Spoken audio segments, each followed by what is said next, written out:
How's my quad squad doing? It's the man, the myth, the legend, Quadmft here, bringing you another Call of Duty Advanced Warfare tips and tricks video. Now this video is specifically going to be about how to get a high kill death ratio in Advanced Warfare. Now we're going to go tip by tip, and let's start off with the first one. You're going to need to play sort of a little bit of a passive defensive style, not necessarily camping. I can see how a lot of people would say camping is a way to do really well in Call of Duty, especially in Advanced Warfare, because everybody's running around spamming their exosuit and double jumps and dashes and stuff like that. So that's the way you're going to be able to get a really high kill death ratio. Now I don't disagree with it, but I don't necessarily agree with it. You know, you can still rush in this game, but I definitely think, you know, sort of playing defensively and passively is the way you're going to do really well. Again, maybe not camp, but it's still going to help.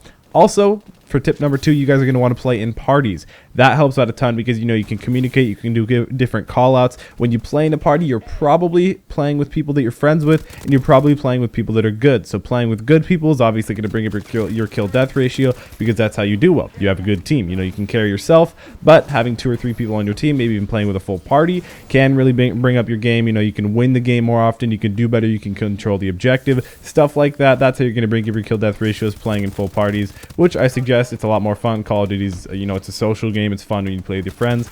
Also, learning the maps for tip number 3. That pays out really well. You need to learn the maps. You need to know the maps, because the maps in Call of Duty are always huge. When you have an advantage of knowing where people are, knowing really what to do and where to go in this game is really big, because there's different levels of different places you can go. Every time I play a match, I notice a new place that I can jump up to and watch people spawn and kill them a bunch. So that's really a big thing. Maybe you guys want to go around in private match and learn the maps. Maybe that's your thing. I don't really do that. I kind of just play the publics. I play the public matches and then I learn the map. So, you know, that's really what I do. But if you want to go into combat training or private match or something like that, you can go ahead and do that.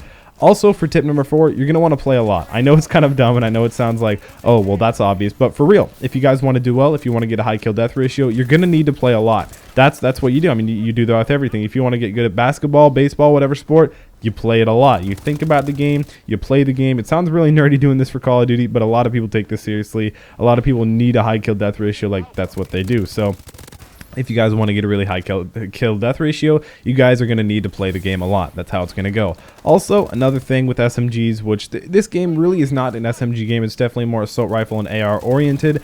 I would say when you're using an SMG at close range, not medium range, trust me, don't take this as medium range. I literally mean close range. You're going to need to hip fire. Maybe even if you have laser sight on, try that out. That helps a lot with hip fire, but even just regular hip fire, that's really good. Regular hip fire with SMGs close up in this game is deadly. Try that out. That can raise up your KD if you're playing really aggressive, not campy at all. So try that out. Also, in this game, it's really dominant to use stealth perks, because there's not really a counter to stealth perks like low profile, cold-blooded, blast suppressor. So you guys got to try those out, because a lot of people, when they unlock the game, they're going to be actually, you know, they're going to be using blind eye and low profile. So you guys are going to need to counter that and use blind eye and low profile, because, you know, if there's no counter to it, you're going to have to conform to it. So I would suggest you guys to take all these tips and go out and get a really high kill death ratio. Hopefully you guys enjoyed this video. Don't forget to drop a like, subscribe for more, join the hashtag Quad Squad. It's been Quadmft. I love you all, and I'm out of 5,000.